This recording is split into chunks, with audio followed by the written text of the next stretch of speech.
Momono moli atu le whaatai. Wa lo yeise la ngona o Taiivao e whaatino ai le moli mau. E ngona to Sauniga.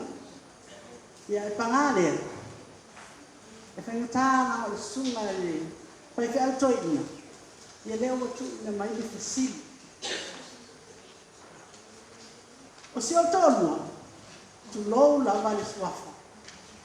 Na mano nofo ele aso i le ona sfulu pasiva o noiva o inari tau sanga sanga. A mata ele ma tanga ma Afasene tu lou le swafa Fuimaono ma Tapu ma Taiivao.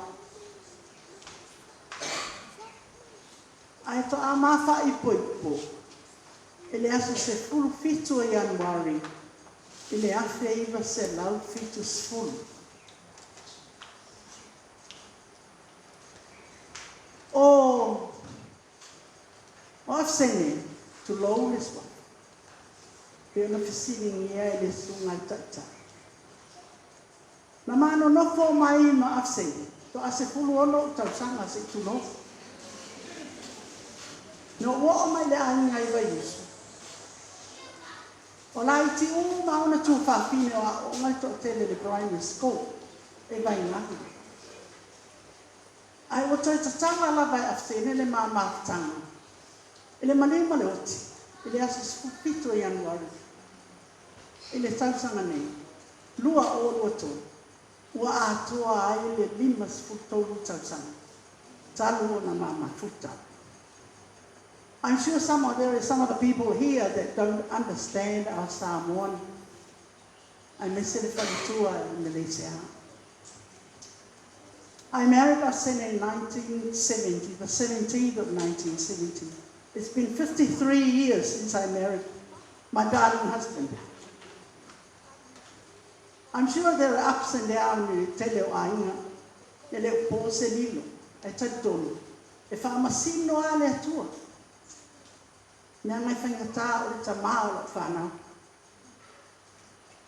E ia vai inga le soipuanga nei. Ai langa i le mawhai o na o whaamasino. Langa le maainga na whaabae i luma o le tu. Ai maisi, o maa mōli mau. O le tō whāiau nia Filipo na mōli mau molo nā tari. A o si o tina, whaavela a lofi whale ali. O lau mōli mau nia. Sa whapa ia ina i maa ua i vai nganga. I le e whāka sāo. Le sunga, ia po asa. O te tono le umi fo i lea o le maa mātanga. Ai o te tono le nawa mōli mau le whānau. He loved his grandchildren, and especially the great-grandchildren. So far we have 25 grandchildren, and it's a blessing. To me, it's a blessing. And we have 6 great-grandchildren. O te whawhitai si o tōlua. O wāpei sā le ano tele wa ingo le mawhana. Tasi le mātā mana manu no koe sā moa mau ai te mai tai lea o tau tī Margaret Tau. Te ona mamalanga i se atum Samoa le 1970, manu nofo ai musiki, whāna nau mai le to ondo le mawhana. Sa manu nofo i Wellington, o mai au Kilani, o mai Samoa o ngase ngasi si o le tamā, to whai au ni e Filipo. Na mātou toi fo i lea i Australia. Ai o se tamā o te moli mauat, e tumu i lea. E pele ia te iaro na ai. Ua o fo ilo ai, e whape nā le whaasa lafa atu o lo nā loko. Ilo ma ai. Mai ngase nei ia Afasene pe e maa whana ia le maa ua matang. Sa mano no fo i le whale i whasta uta, i lo ua i e whato anga na i matu. Ma o ina fo ina maa malanga i se atu ai. I le Afioga se lau fits. Ma o atu stinga ia pati, ma tina, ma lei atau, ma o iuta i fasto. Ma no nofo ai ma le tamale.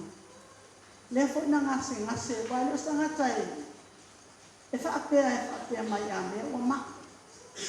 E tau iwi ai a mona mai. pe o lea kōna wala awai e. E lea ia sana upu na whapea mai ia te. E alofa pe lea. Na ana tepa whaalua mai lava ia te. Maloi matai mani. Maanu loana na mana. And I'm sure that's enough for me to take that into his grave. It doesn't matter what he did, God knows. But I love my husband very much as I love my children, as well as my grandchildren and great-grandchildren.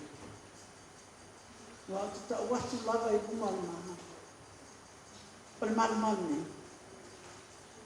is a my family. E iai o na wina, ai o taitona, e pele a ui atu.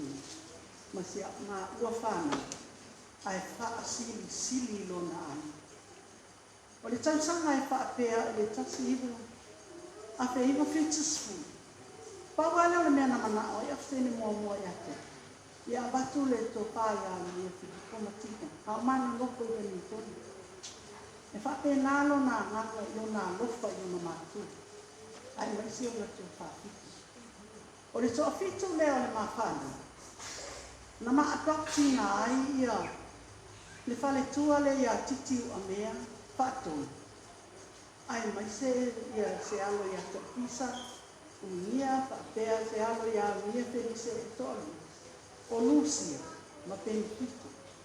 E tō a whāsia mawhanau na vai tamu. O na lona nganga lea I lona a inga I pele ia te. Ai talo whai. I uso ma tua whawhine o Tapu te itulo. Whapea le a inga. Whama ngalo te maha o whana. Deep down, he loves his family very, very much. O lona lima vai. I see the fear in it. E pele ia se lona a inga. No words can explain that. How much he loved his family, his sisters and his brothers, as well as all his first cousins. E malio nei ia asi. Wa whanelei mama whanelei mama whanau a uso. O lona tamau o fia tautanga I lo whiu. Hala na mea nena whainei le tō tautanga le sā mokoi o sai. Foi mai no sa mo wa le sa lo kai o le tai mi ka le ko le sa no ko o to sa sa no ko ya le to sa sa ale na to sa sa no ko I ma sa fa pe ona sa vali ma fa to ese inicio fa na wa ai ma te tono lo si le fia le inicio fa na wa ai mai vai e an wa ia fa to ese o tatou e mea alu whale ane, no te vihi ane, o ane se la ngona whapea I tana. Ono le nei le nanga. Ia whamangalo, ai nisi whamangalo, ko ia ame whale. Ai, le whaafisiria le tunga ane, ai whawhea ngai na ko le tai. Ia, o se tani ku ulea atonu, e a whalau tele atu, se moni mau le atu. Taiivao in the first army. Dad, I love you very much. It's been 53 years we've been together. Well, it's a tala tama tangalit. Ia mani wia la mana. Tafi mala la Fuimaono. O lo fatu it.